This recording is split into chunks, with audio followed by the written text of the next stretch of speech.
공백기를 가지는 게 재회에 도움이 될까요? 아니면 시간을 가질수록 상대방은 나를 깔끔히 정리하는 건 아닐까요? 오늘은 그 질문에 대한 답변을 영상으로 만들어 봤습니다.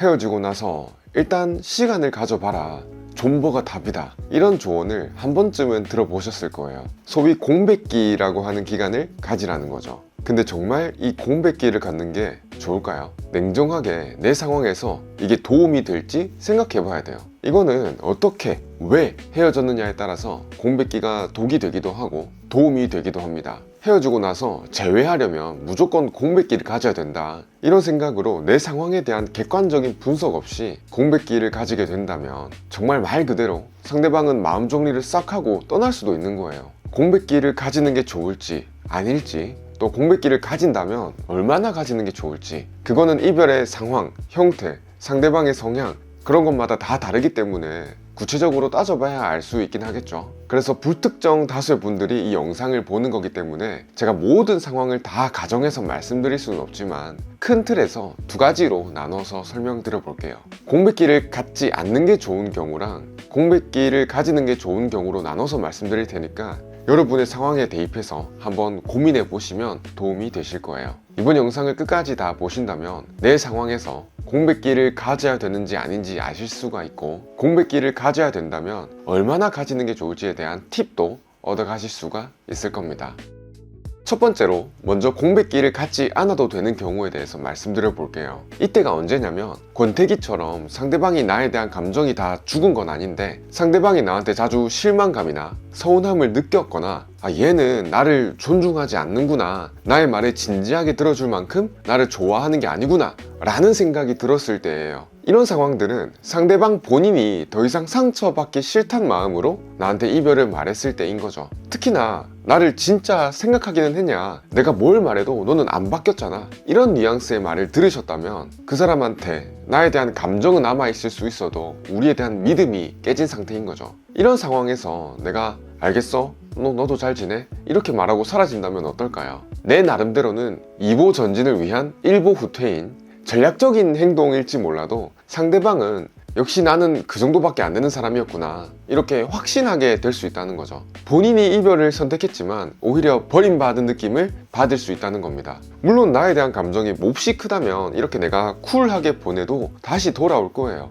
하지만 보통의 경우는 상대방이 본인 감정이 어느 정도는 정리가 됐을 때, 이별이 힘들긴 하지만 그렇다고 해서 연애를 지속하는 건 더 힘들다고 느끼는 그 시점에 이별을 말하는 거예요. 그래서 처음에 내가 헤어지자 말을 했을 때 딱 한 번만 잡아보고 포기하거나 처음부터 그냥 바로 수긍하고 오케이 잘 가라 이렇게 헤어지게 된다면 상대방 입장에선 얘는 여기까지였나 보다, 그래 나한테 그렇게 믿음을 주지 못했는데 감정이 여기까지밖에 안 되는 게 맞겠지, 이런 생각을 할 수 있다는 거예요. 이렇게 되면 상대방은 헤어지는 순간에도 본인이 이별을 말하긴 했지만 본인 혼자 한 번 더 상처를 받고 마음 정리를 하기 위한 노력을 하게 될 가능성이 몹시 높다는 겁니다. 그래서 이런 경우에는 내가 곧장 물러나서 공백기를 가지기보다는 2번, 3번, 많게는 4번까지 상대방한테 내 진심을 보이기 위한 노력을 할 필요가 있습니다. 물론 이것도 다 상대방의 반응을 봐가면서 해야 되겠지만요. 진심을 보였을 때 이렇게 곧장 재회가 되면 좋긴 하겠지만 이때 붙잡는 건 단순히 지금 당장 재회를 하기 위함은 아니에요. 상대방은 지금 내가 본인을 좋아하는 감정이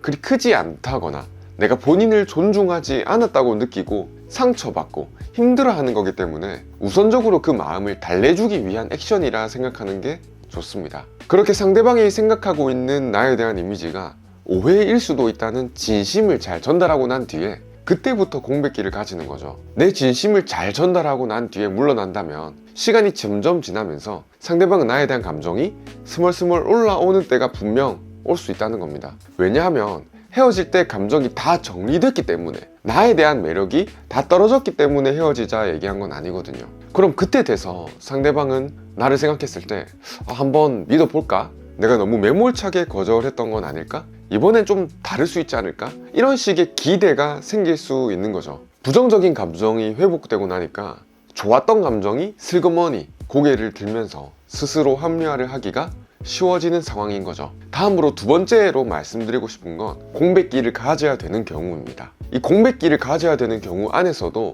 구분할 만한 이 두 가지 케이스를 말씀드리고 싶어요. 첫 번째 케이스는 어떻게 왜 헤어졌든지 간에 상대방한테 극혐, 혐오의 반응이 나올 때입니다. 제발 그만 좀 해달라. 한 번만 더 연락하면 차단할 거다. 이제는 무서워지려고 한다. 이런 반응이 나온다면 즉시 물러나야 됩니다. 상대방이 나한테 남은 잔정마저 증오로 변할 수 있는 순간이 바로 이때예요. 설령 제가 앞에서 말씀드렸던 경우처럼 상대방이 나에 대한 감정이 컸을 거라 판단되고 또 헤어지는 순간에도 나에 대한 감정이 다 정리된 것 같이 보이지 않았다고 하더라도 이 상대방의 반응이 나에 대한 혐오, 극혐, 실증 이런 반응이라면 물러나야 돼요. 만약 내가 계속 끈질기게 붙잡고 늘어져서 상대방이 지치고 힘들고 나에 대한 실증이 강하게 난 것처럼 보인다면 이젠 이별을 덤덤히 받아들이는 스탠스로 마지막 연락을 남기고 물러서는 게 좋습니다. 다만 주의해야 될 건 이미 내가 수차례 연락하고 매달린 거기 때문에 이 연락을 할 때 구구절절 장문으로 보내는 건 좋지 않다는 겁니다. 내가 덤덤히 받아들이는 스탠스로 물러나야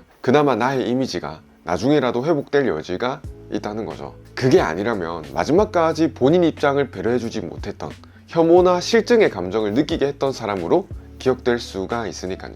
다음으로 공백기를 가져야 되는 두 번째 케이스는 나에 대한 매력이 낮아져서 헤어지는 케이스예요. 더 이상 설레지가 않는다.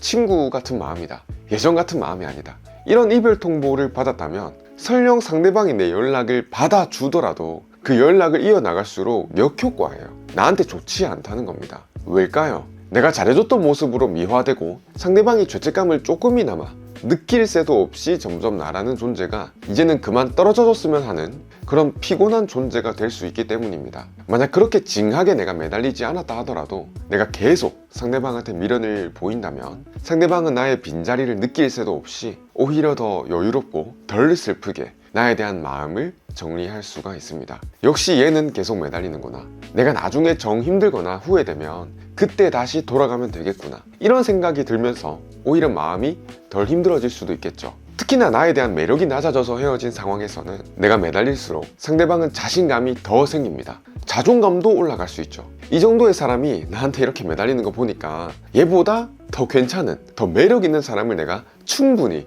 만날 수가 있겠구나. 이런 생각이 무의식 중에 들기도 한다는 거예요. 이건 상대방이 못돼서가 아니라 자연스럽게 들 수 있다는 거죠. 그렇기 때문에 상대방이 나에 대한 매력이 낮아져서 헤어짐을 얘기했을 거라고 판단이 된다면 더 매달리지 않는 게 지금부터라도 나의 가치를 지키는 방법입니다. 나 스스로 매력을 키우는 방법은 사람마다 너무 다양하겠지만 한 가지 확실한 건 이 나에 대한 희소성이 떨어지면 매력도 떨어질 가능성이 높다는 거예요. 인간은 쉽게 얻을 수 있는 것에는 크게 가치를 두지 않는 경향이 있어요. 그 대상이 사람이 될 수도 있는 거죠. 이렇게 큰 틀에서 공백기를 가지지 않아도 되는 경우랑 가져야 되는 경우 두 가지를 말씀드려봤는데요. 내 상황에 쉽게 대입할 수 있도록 이 두 가지 경우를 나눈 거지 따져보면 공백기를 가지는 건 동일해요. 지금 당장 제외가 되지 않는 이상 공백기는 필수적인 관문이라는 거죠. 근데 이 공백기를 당장 가지지 않아도 될 것 같다고 판단된다 하더라도요, 상대방이 싫다고 거절하는 상황에서 계속해서 끈질기게 매달리는 건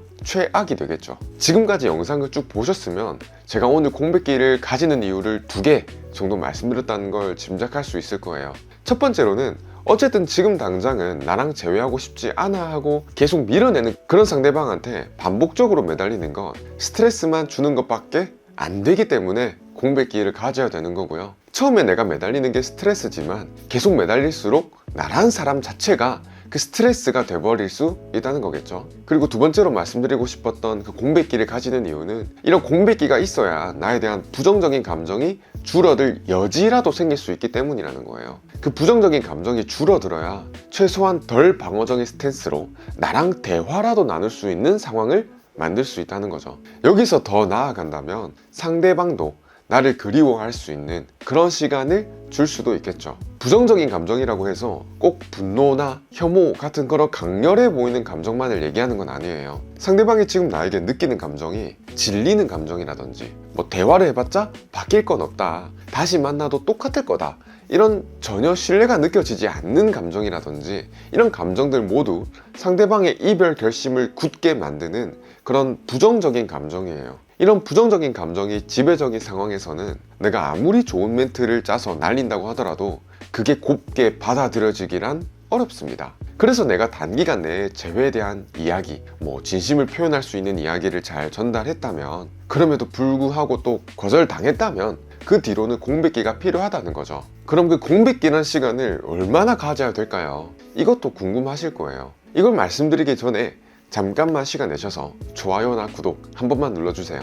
여러분과 함께 할 수 있는 영상을 꾸준히 만드는데 큰 힘이 됩니다. 자, 다시 돌아와서 이 공백기 기간에 대해서도 말씀을 드리자면, 따져봐야 될 게 상황마다 다양하지만 이번 영상에서 말씀드린 것처럼 상대방이 헤어지자 말한 이유에 따라서 딱 두 가지로 나눠볼게요. 만약 나에 대한 이성적인 끌림, 즉 매력이 낮아져서 헤어진 거라면 최소한 한 달은 공백기를 가지시는 게 좋은데, 이 한 달이란 시간은 되게 짧은 축에 속하는 거고, 연애를 한 기간이 길거나 상대방이 나에 대해 실증나 보이는 반응이 강할수록 공백기간을 2달, 3달 이상 길게 필요하기도 해요. 줄어든 감정이 다시 커지는 데는 절대적인 시간이 필요하고, 또 그 시간 동안에 내가 뭔가를 적극적으로 노력해서 상대방한테 호감을 사는 건 어렵거든요.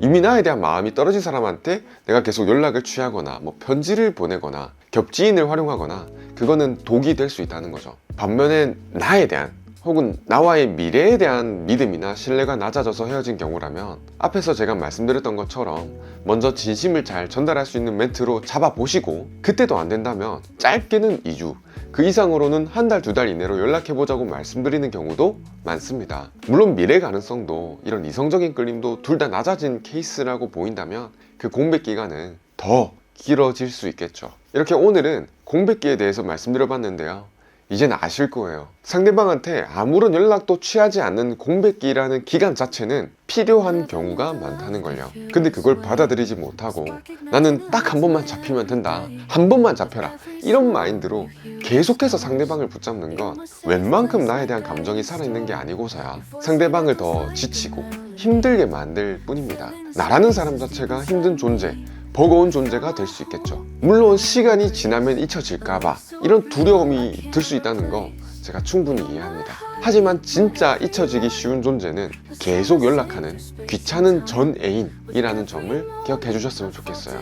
그러니까 오늘 내용을 잘 참고하셔서 여러분 상황에 맞는 현명한 선택하시길 바라겠습니다. 좋은 소식 생기면 댓글로 남겨주세요. 영상 끝까지 봐주셔서 감사합니다. 행복하세요.